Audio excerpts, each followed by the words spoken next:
Fala pessoal, estamos ao vivo para mais um vídeo aqui no canal da DBOCM, onde todos os dias nós estamos trazendo informações aí relevantes e temas importantes para você que realmente trabalha com banco de dados Oracle ou quer trabalhar com banco de dados Oracle.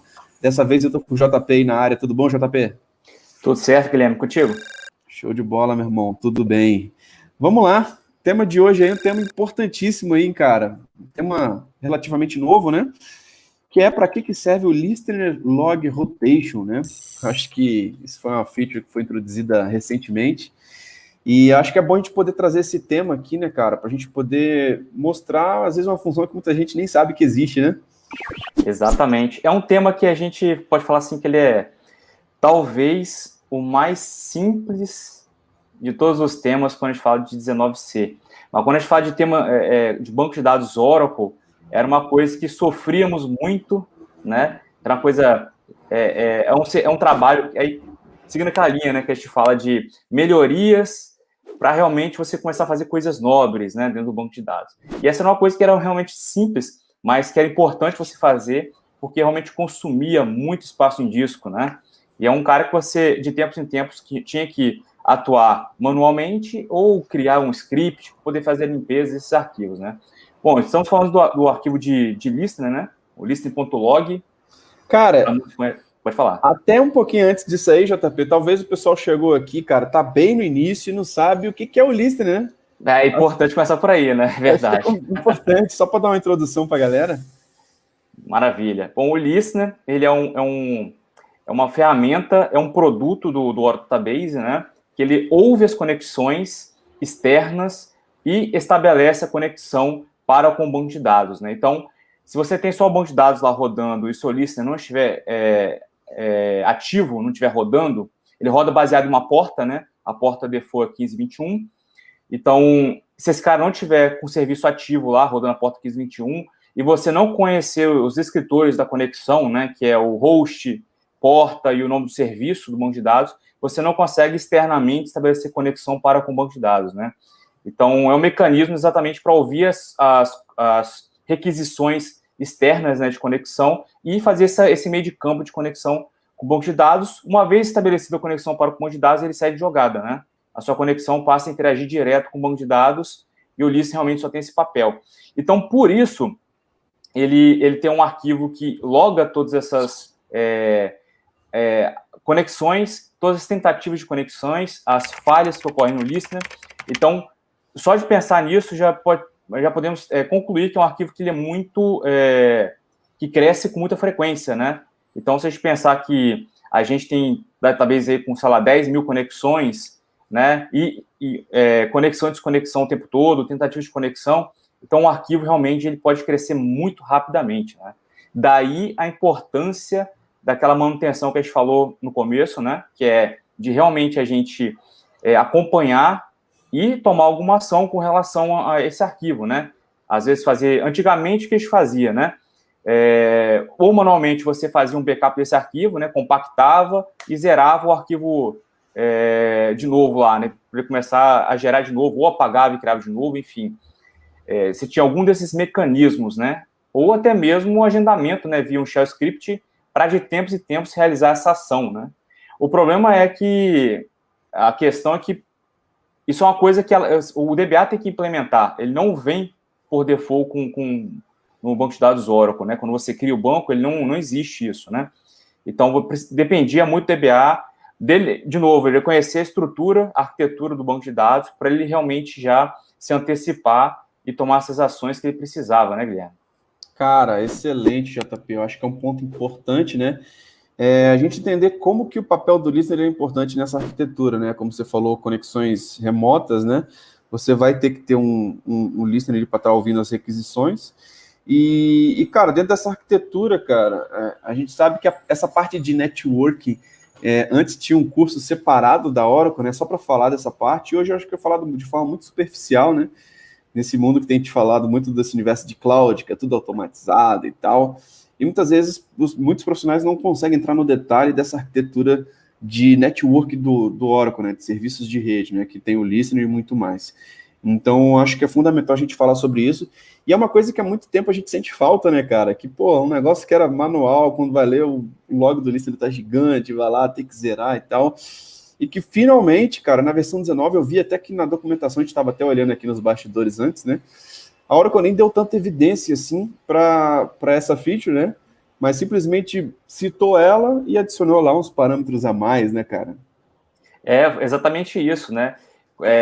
Eu comecei, né, falando essa live exatamente isso, que era uma coisa simples, que a gente não entende porque que não era feito antes, né? Obviamente que deve ter suas razões para não ter sido implementada antes, ou tinha alguma limitação que foi corrigida na versão 19, mas é uma coisa relativamente simples, né? Que na verdade é rotacionar, né? Você define um tamanho rotacional ao arquivo e ele mesmo faz o controle da quantidade de arquivos, né? Para você não se preocupar em ter que ficar pagando ou ter que utilizar um recurso terceiro, que muitos utilizavam o shell script, né, para fazer essa rotação e apagar os arquivos, compactação, etc.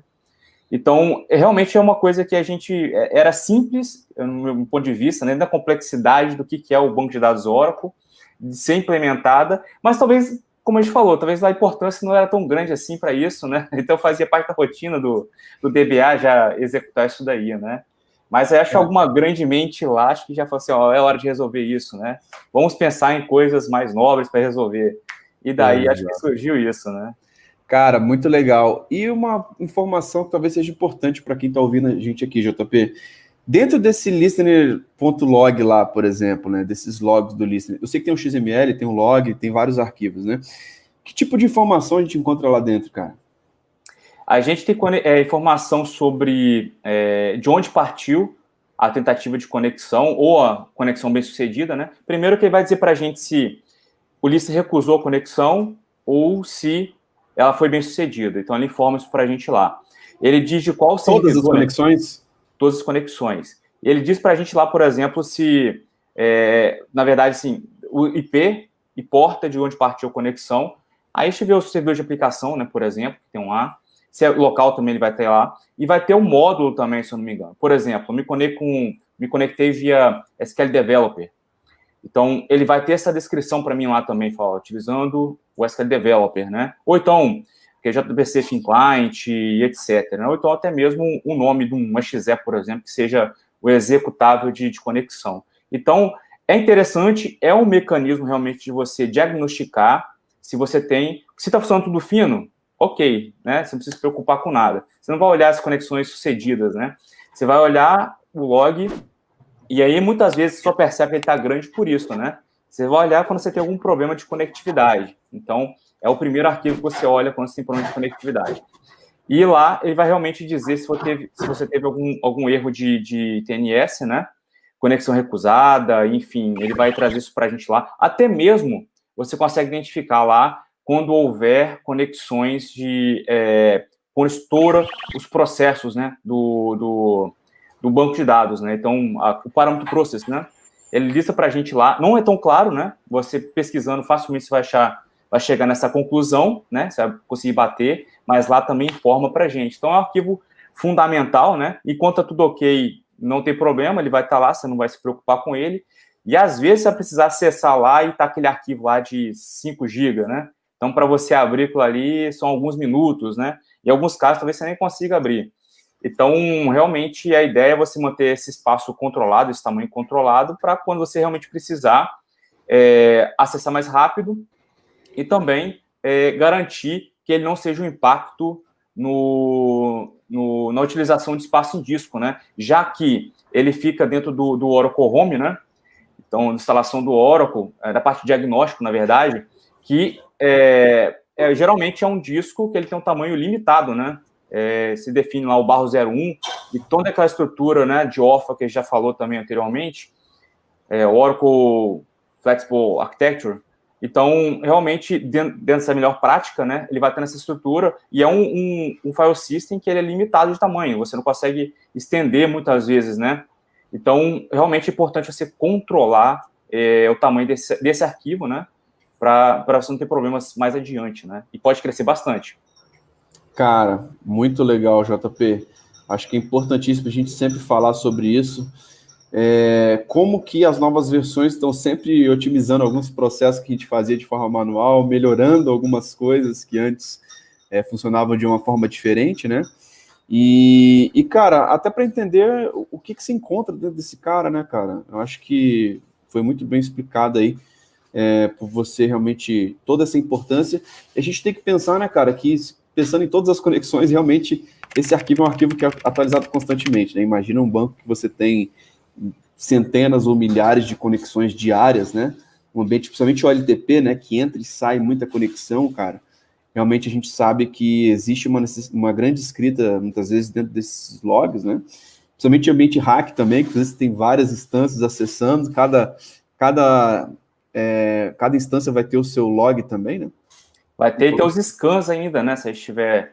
Cada scan vai ter seu log, né? Então, você está falando aí de, por nó, de ao menos 2 arquivos de lista, né? Se tiver com uma perna do scan rodando lá, né? Então, realmente a coisa pode ficar duplicada ou até mais do que isso, né? Em termos de preocupação. Exato, cara.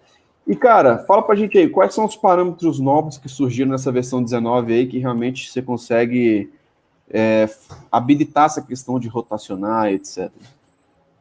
São dois parâmetros, né, que você habilita dentro do arquivo list.hora, que é o log file num, né, de number, e o nome do listener, né? Então, aí, esse cara você define lá dentro a quantidade de cópias rotacionadas que você quer manter, né? Isso é interessante para você manter uma rastreabilidade baseada em um período, né? De repente, não sei, mantém 3 cópias lá, porque se de repente você está com uma situação que está rolando há muito tempo, né? Algum erro, e você quer investigar melhor. E talvez o arquivo corrente não tenha essa informação, né?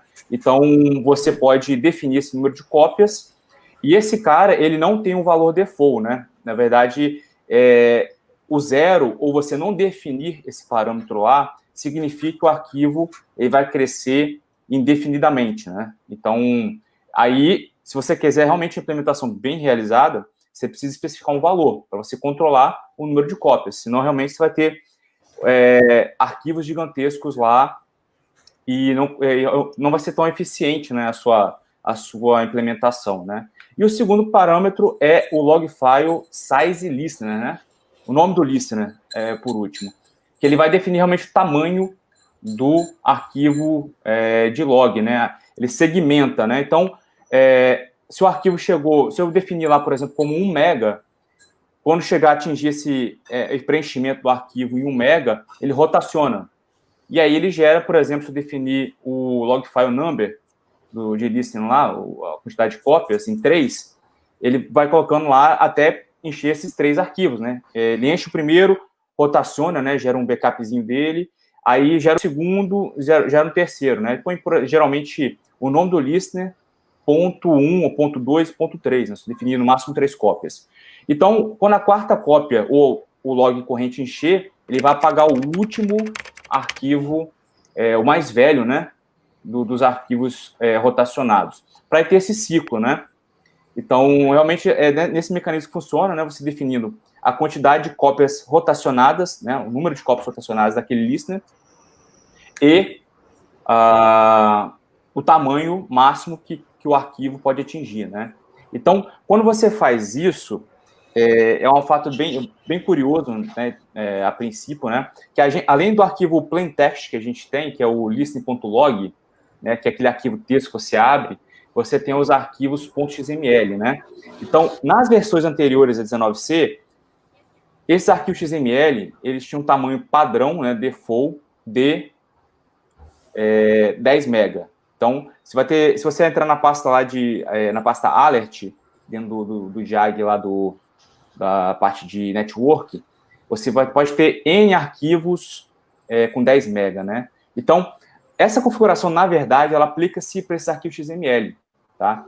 Que é o que não acontecia nas versões anteriores a 19c. Então, ele aplica esses parâmetros lá, e o tamanho default é 10, né? Por exemplo, você colocou 3, ele vai colocar os arquivos de XML até 3, vai rotacionar, mas a vantagem é que, pelo número de cópias que você definir, ele vai conseguir restringir e deixar somente o número de cópias que você desejar, porque antes crescia indefinidamente, né? Então, é um benefício. E como isso se aplica no arquivo plaintext, né? No arquivo .log? Ele segue a métrica por lá, ele aplica para cá. Mas, na verdade, o limite do tamanho que ele atinge é do XML, e não do listen.log. E ali é 1 para 1, né? Então, rotacionou o XML, ele rotacionou o log com o tamanho que ele tiver. E lembrando, o XML normalmente tem o dobro de tamanho do arquivo do listen.log, né? É um arquivo XML contra um arquivo texto, né? Então, um plain text, né, que eles chamam. Então, realmente, fica metade do tamanho. Então, não se preocupe se você olhar lá e implementar, por exemplo, eu quero que chegue tamanho de 1 mega, e você olhar lá e está rotacionado com 500 mega, por exemplo, nos arquivos .log, né? Então, porque ele realmente segue o que está no XML, lá que ele aplica inicialmente, né? Mas o bom é que abrangiu, né, para todo mundo, abrangiu para esses 2 diretórios que são importantes, né? E os 2 são logs, só que um XML e outro é um arquivo texto, .log lá, né? Cara, só uma coisa que eu esqueci, que eu falei do default, né, do log file number, o non-listener, né? E o log file size, ele tem o tamanho default de 300 MB, tá? Se você não mencionar, ele vai fazer com 300 MB lá. Cara, muito bom, JP. Eu acho importantíssimo a gente poder realmente trazer esses temas relevantes. E, cara, trazer novidades, né? Acho que esse é o nosso objetivo aqui, realmente falar um pouquinho do que a gente tem feito. Normalmente a gente não fala nada do que a gente não faz. E acho que é um bom ponto aí para quem realmente está utilizando as novas versões. E muitas vezes tinha que ficar lá apagando lista, né, cara? Na versão 19 realmente está de uma forma mais fácil. Lembrando que a versão 19 é a long term release, né? Então a versão aí é mais estável e recomendada hoje pela Oracle, onde você tem um suporte aí para os próximos anos e que é fundamental também que os ambientes estejam sempre atualizados, né, cara? E a gente começa a ver os benefícios em cima dessas novidades, né, cara? Dessas new features que a gente só vai conseguir utilizar realmente se tiver na versão 19, né? Exatamente. É uma implementação que ela é simples, né? Você faz uma vez e não precisa se preocupar mais, né, com ela. E ela abrange 2 diretórios de logs que você precisa se preocupar anteriormente, né? Você precisa aplicar alguma política para poder remover esses arquivos, né? A única coisa, assim, no ponto de vista que ainda falta, que talvez a gente tenha isso mais adiante, e seria excepcional, ele conseguir compactar os arquivos rotacionados, né? Mas isso aí eu acho que eu estou querendo demais também, né? Já é um grande avanço, né? Cara, acho que com certeza, talvez seja uma futura evolução aí nesse sentido, né? Acho que é sempre bom a gente poder falar dessas novidades. E, cara, querendo ou não, tudo que era muito manual, muito mão na massa ali, cara, faz sentido automatizar. A gente tinha os scripts nossos ali, cara, que sempre quando dava esse problema, rodava os nossos scripts lá, por que isso não pode estar na ferramenta, né? Então, acho que esse que é o grande questionamento aí, que a gente tem visto que a Oracle realmente tem buscado melhorar cada vez mais o banco de dados dela e trazer esse tipo de melhoria, esse tipo de inovação, que é bom para todo mundo, né, cara? E eu acho que principalmente, cara, nos grandes motivadores, né? Porque se no ambiente on-premises o DBA tinha que fazer isso, né? Hoje na cloud, onde muitas vezes a própria Oracle é responsável por grande parte, ela pensou, por que não automatizar isso, né?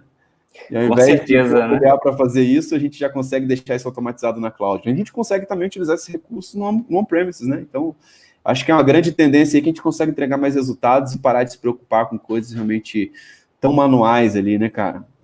Exatamente, eu acho que é importante você falar isso, né? A gente sempre fazendo essa ponte com a cloud, né? Porque eu acho que tudo converge pensando na cloud, né? Então, se você vai entregar um ambiente automatizado, faz todo sentido que você, para o cliente, né, para se preocupar, você só enxerga a instância, né, mas e o servidor que roda ali por trás ali, quem que faz isso? Tem um DBA que fica fazendo de todo mundo lá o dia inteiro, então, né, então faz todo sentido realmente que você parta para essa solução, né, até pensando, porque pode parecer simples, né, a gente faz isso manualmente, remover, mas tem muitas implementações aí, por exemplo, que antigamente, né, que era feito, né? Até eu mesmo fiz diversas vezes isso, que é você colocar um find lá no cron, o servidor, para ele poder, sei lá, a cada X dias ir lá e remover os arquivos, né? Mas até encontrei alguns problemas com relação a isso, né? Que você resolvia depois somente reiniciando o servidor. Então, você causava a indisponibilidade, porque na hora que o momento que você apagava o arquivo, ele estava muitas vezes sendo usado ainda. Sobretudo aqueles arquivos XML, que são arquivos menorzinhos, de 10 MB. Então, né? Então, aí acontecia que o sistema operacional não liberava o espaço, ele não conseguia escrever mais, e o file system da instalação enchendo, né? Prestes a parar o ambiente. Então, aí só o reboot para resolver liberar esses arquivos, né? Então, eu acho que isso foi pensado em coisas muito maiores, né, que a gente imagina, né? Realmente para você levar isso para a cloud e realmente trazer segurança, né? E, consequentemente, para quem utiliza o ambiente on-premise, ter isso como benefício também, né? Cara, excelente, JP. Muito bom. Lembrando, pessoal, que para quem é aluno da DBOCM, nós temos uma aula prática, mão na massa, JP compartilhando a tela, como que você estivesse do lado dele e ele mostrando exatamente como que configura esse passo a passo aí do Listening Log Rotation para que você consiga implementar nos seus laboratórios, nos seus ambientes, para que você realmente não tenha esse tipo de problema de estar com arquivos de log do Listener aí muito grandes, beleza? JP, acho que fechamos por aqui, né, cara? Fechamos, acho que conseguimos falar sobre essa new feature. É provável que muitos ainda não tenham tido acesso a essa informação, né? Até porque, como você falou, a documentação não faz não coloca isso no outdoor, né? Dizendo que realmente tem essa grande evolução, que eu achei fantástico quando eu vi, né? Apesar de ser simples, porque realmente já nos ajuda bastante, né? Então, é isso aí, é importante a gente falar sobre esse tema, que é realmente muito útil, né? Em todas as camadas para todos os DBAs para quem está começando, para quem já tem uma certa experiência. Então, é uma informação muito útil, né? Exatamente. O Vitor Santos colocou aqui, sabem de algum grupo de estudos para iniciantes em DBA? Cara, entra no nosso canal do Telegram, que de vez em quando nós fazemos alguns workshops, tá? E nesses workshops a gente faz workshops tanto para quem está iniciando, tanto para quem está no nível intermediário, tanto para quem está no nível avançado. Então, lá no canal do Telegram, você vai estar por dentro aí de todos esses conteúdos. Muitas vezes a gente traz temas aqui. É claro que às vezes nesses podcasts aqui a gente não consegue mostrar tudo, mostrar nossa tela, né? Como os alunos da DBOCM, mas a gente consegue também falar muitos conceitos importantes para você realmente que quer seguir essa carreira para DBA, beleza? JP, muito obrigado aí, cara, mais uma vez pela sua contribuição. É sempre um grande prazer estar falando contigo por aqui, beleza? Eu que agradeço. Forte abraço.